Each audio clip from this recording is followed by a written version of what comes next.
Right after our wedding, my husband's family handed me a bill for every expense they'd ever paid for him. His mother smirked, "Pay up, or give up your inheritance." My husband just stood there, silent. I took the bill, smiled, and said, "I have a better idea." The next week, they were served with a notice that left them begging. I should have seen the signs. I really should have. Looking back, there were so many little things that should have warned me what kind of people my in-laws were. The weird control over my husband, Nathan. The constant passive-aggressive comments about money. The way his mom, Denise, always managed to insert herself into every aspect of our relationship.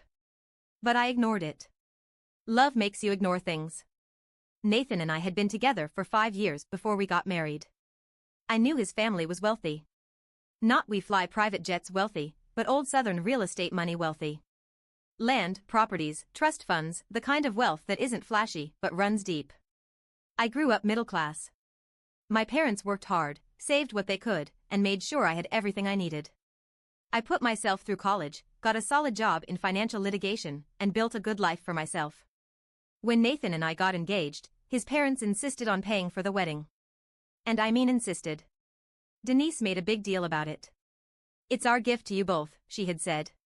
"You're part of the family now." I pushed back. I didn't want them paying. I even argued with Nathan about it, but he kept saying, "This is just how they are. They're traditional. They want to do this. Fine. Whatever." It wasn't about money for me. I made good money. I had an inheritance from my late grandfather that I planned to use for our future. I didn't need their money. I should have trusted my gut. The wedding itself was beautiful. A historic venue in Charleston, South Carolina. Flowers everywhere. A jazz band. A perfect night. For a moment, I thought, maybe I was wrong about them. Then, right after the reception, when most of the guests had left, Denise walked over to me with a thick envelope. She had that smug look she always got when she thought she was in control. "This is for you, dear," she said, all fake sweetness. I opened it. Inside was a detailed, itemized bill for every single expense they had ever spent on Nathan. Not just the wedding. His entire life. It listed hospital bills from when he was born, school tuition, clothes, vacations, birthday parties, even groceries from when he was a kid. The total?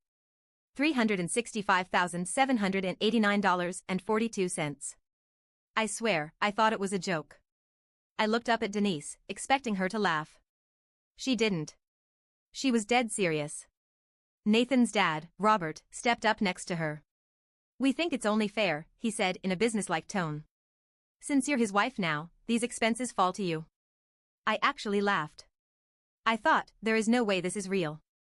No one does this. Then Denise dropped the bomb. "If you can't pay," she said, tilting her head, "we'll have to reevaluate Nathan's place in the family inheritance." I glanced at Nathan, waiting for him to explode. To say something. Anything. But he just stood there. Silent. That's when I knew. He knew about this. He knew and did nothing. I felt my stomach drop. Denise smirked, like she had already won. Like she expected me to panic, to beg for mercy, to give in. I took a deep breath. Smiled. And said, "I have a better idea." Denise frowned. "Excuse me?" I folded the bill neatly, tucked it back in the envelope, and said, "I'll get back to you." Then I walked away.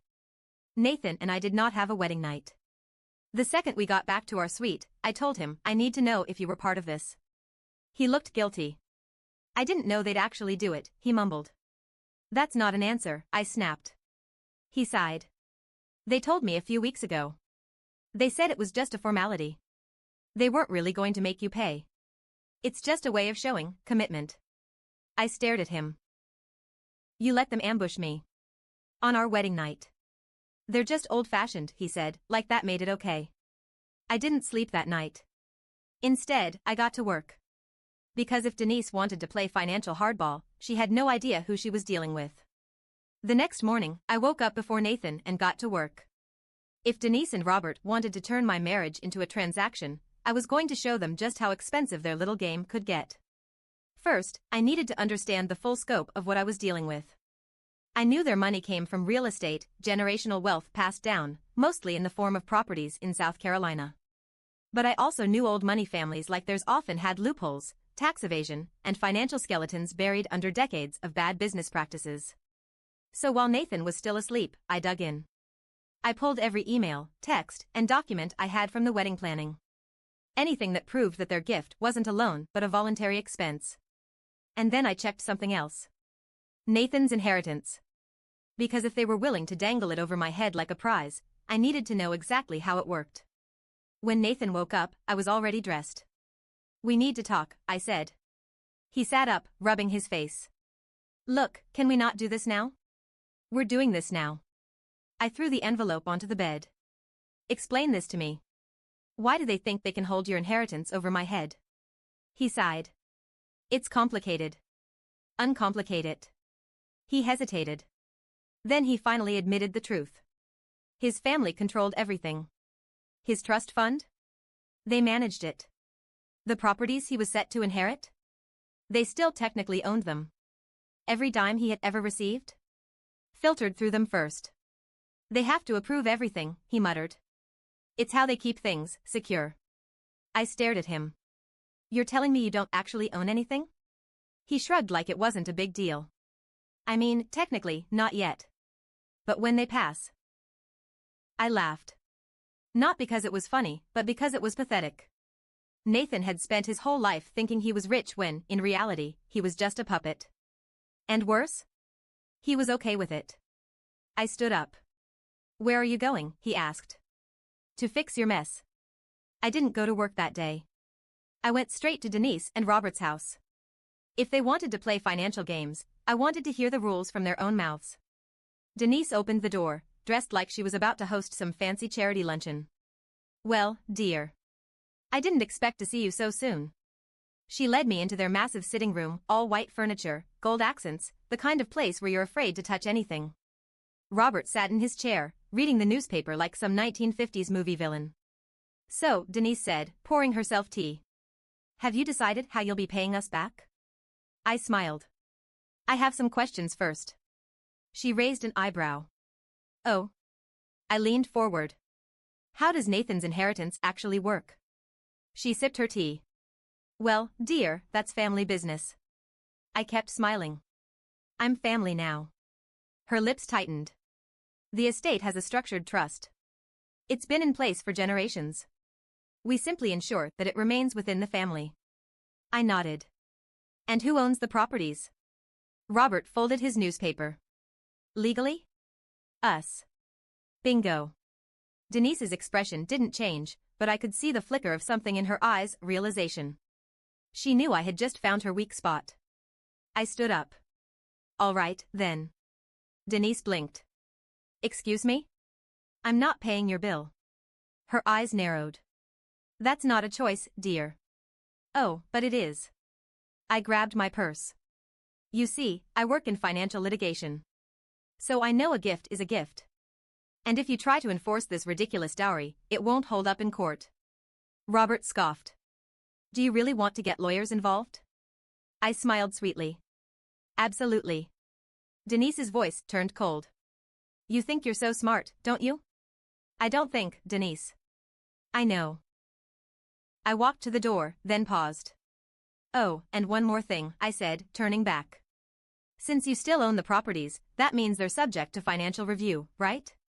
Silence. "I mean," I continued, "if, say, someone were to report some discrepancies in your rental income, the IRS would have to audit everything, wouldn't they?" Denise's smug smile vanished. Robert's grip tightened on his newspaper. I let that sink in. "Have a great day," I said, and walked out. That night, Nathan and I had another massive fight. "You went to my parents' house without telling me," he snapped. "You let them ambush me at our wedding. I'd say we're even." "You don't understand." "No, Nathan, I do understand. I understand that you're a grown man who still lets his parents control his entire life." He looked away. I exhaled. "Nathan, I love you. But I will not be controlled." "I'm not asking you to be controlled." I gestured at the envelope sitting on the dresser. "Aren't you?" He didn't answer. I grabbed my laptop and got to work. Because if they wanted a fight, they were going to get one. But they had no idea what I was about to do next. Nathan didn't come to bed that night. I heard him pacing in the living room for hours. Occasionally, I'd hear his phone buzz, and I knew exactly who it was, Denise and Robert, panicking. Good. Because they should panic. While he paced, I sat in bed, typing away on my laptop. I wasn't just looking at their financials, I was looking at Nathan's. I had never gone through his finances before. We kept our money separate, something I insisted on when we got engaged. But now, I needed to see exactly how deep his parents' control went. And what I found. It was worse than I thought. Nathan owed his parents over $100,000. Not in loans. Not in credit cards. But in reimbursed expenses, things they had paid for on his behalf, then forced him to pay back in installments. His college tuition? They had told him it was covered. But then, after he graduated, they made him sign a contract stating that he'd pay them back over time, with interest. His car? It wasn't a gift. They leased it in their name and made him pay them monthly. Even his childhood medical bills, they had somehow twisted those into his personal debt. It was insane. They had been draining money from him for years, making him think he was financially stable when in reality, they had been keeping him trapped. And the worst part? Nathan never told me. I dug deeper. The inheritance they kept threatening to take away? It didn't actually exist. At least, not in the way Nathan thought. He assumed there was some huge trust fund waiting for him, that he'd eventually take over the family properties and investments. But the legal documents told a different story. Denise and Robert had set it up so that Nathan would never actually own anything. The properties were in a trust that only they controlled. The money in the family estate could only be accessed if both of them approved it. And if they died? It didn't go to Nathan. It went to a charitable foundation, one they had set up themselves, meaning the money never actually left the family's hands. Nathan had been lied to his entire life. The next morning, Nathan finally spoke. "I don't understand why you're making this such a big deal," he said. I laughed. "Nathan, your parents have been bleeding you dry for years, and you're okay with it?" "They helped me out," he mumbled. "No, they didn't. They made you believe you were independent while keeping you financially trapped." Silence. Then he sighed. "What do you want me to do?" I stared at him. "You really have to ask?" He looked away. I knew then. Nathan wasn't going to fight this. Because fighting meant admitting they had control over him. And he wasn't ready to face that. So I made a decision. If he wasn't going to fight them, I would. And I wasn't playing fair. That day, I called a real estate attorney. One I had worked with before on a corporate case. I gave him the details of Nathan's so-called inheritance and asked a simple question: is there any way to legally transfer property ownership without their permission? His answer? Yes. Because Nathan was the legal heir, there were certain loopholes that would allow him to challenge the trust and transfer some of the properties into his name. And once they were in his name, I could legally separate our finances and move the assets into a marital trust, one that his parents couldn't touch. I wasn't just going to take their money. I was going to take their power. Twist number 4, Denise strikes back the next day. Nathan's phone blew up. Texts. Calls. Voicemails. At first, he ignored them. Then he finally picked up. I sat on the couch, watching as he spoke. At first, it was calm. Then his face went pale. "What do you mean?" he asked. A pause. "No, Mom, that's not fair." Another pause. "Wait. What?" He pulled the phone away from his ear and stared at me. "They're cutting me off." I blinked. "What do you mean?" "They're revoking my trust fund."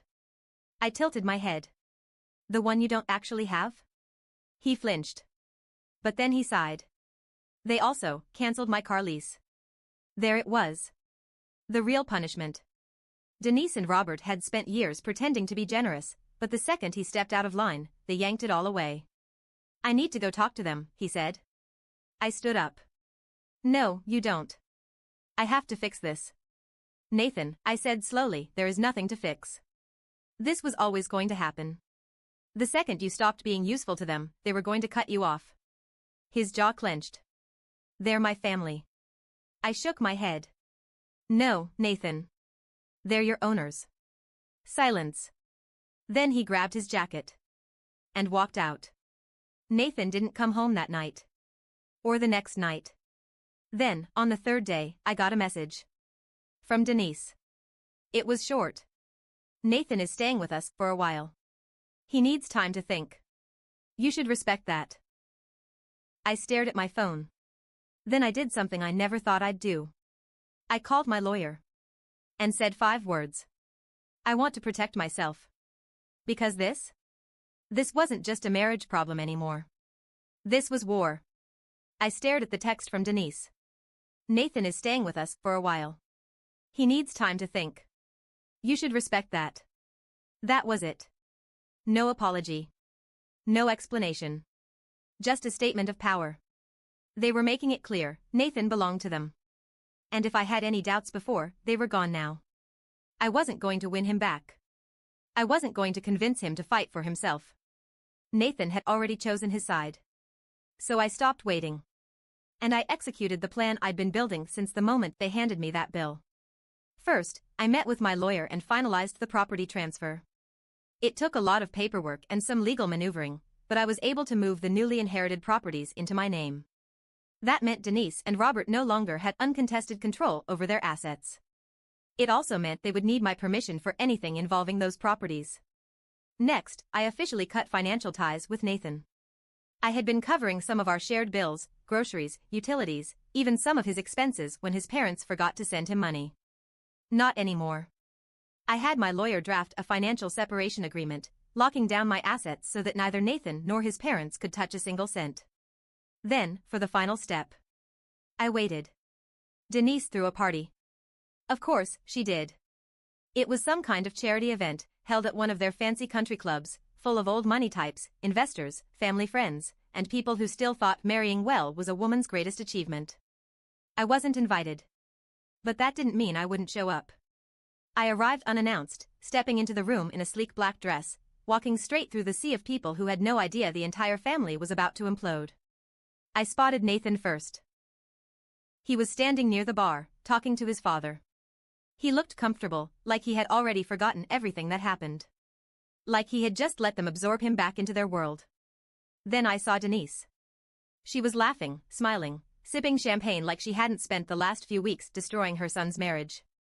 I didn't wait. I walked straight up to her and handed her an envelope. She barely glanced at it before smirking. Oh, dear. I hope this isn't a bill. I smiled. No, Denise. It's a cease and desist letter. The smile slipped. Excuse me? I stepped closer, lowering my voice. You've been financially controlling Nathan for years. That stops today. I have documentation proving you've manipulated his inheritance, tied him to debt he never agreed to, and kept him financially dependent so he couldn't leave. You've used money as a weapon, and now, I'm using the law. She tried to laugh it off. That's ridiculous. It's not, I said, my voice even. And the IRS doesn't think so either. Her face paled. Because that's when she realized. I had reported them. Not just for financial coercion, but for tax fraud. I didn't have to dig far, there were plenty of shady transactions tied to the real estate properties they controlled. Properties that were now in my name. Which meant I had access to all the paper trails they thought were buried. And now? They were under investigation. Nathan must have heard the commotion, because suddenly, he was there. He looked between us, frowning. What's going on? Denise turned to him, grabbing his arm. She's trying to ruin us. Nathan looked at me. What did you do? I protected myself, I said simply. His eyes darted to the letter in Denise's hand, scanning the words. When he looked up again, there was something in his face I hadn't seen before. Panic. He knew I had one. They're my family, he said weakly, like that was supposed to mean something. They're your owners, I shot back. The room was dead silent now. People were watching. And then, in front of everyone, Denise made her final mistake. She turned to Nathan and snapped. You ungrateful little idiot. You let her do this? We gave you everything. We made sure you never had to struggle. And this is how you repay us? Her voice rose. You wouldn't survive a day without us. You're nothing without this family, and the second she leaves you, you'll come crawling back. You always do. There it was. The truth. Not just for me. But for Nathan. I saw it in his face. The realization. The humiliation. He had spent his whole life trying to prove himself to them, and the one time he stepped out of line, they turned on him instantly. I expected him to defend himself. To say something. But he didn't. He just stood there, his face pale, his whole body stiff, his hands shaking. Then? He walked out. And he didn't look back. The fallout was fast. Within weeks, Denise and Robert were fully under IRS investigation.